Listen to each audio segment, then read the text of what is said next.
Get your free copy of the complete tutorial at www.teachucomp.com/free.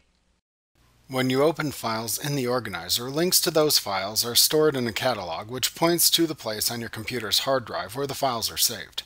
The catalog also stores other information you have entered about those images. Most people use this single catalog to store all of their images within the organizer. However, Elements also let you create multiple catalogs if needed.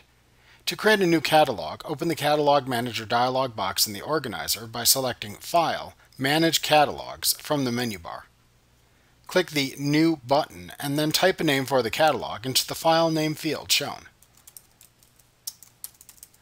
To install the free music files that come with Elements, check the Import Free Music into this catalog checkbox. Then click the OK button. From there, import the desired media files into the catalog as was shown in the previous chapter. After you have created different catalogs, you can switch between them by selecting File, Manage Catalogs from the menu bar to open the Catalog Manager dialog box.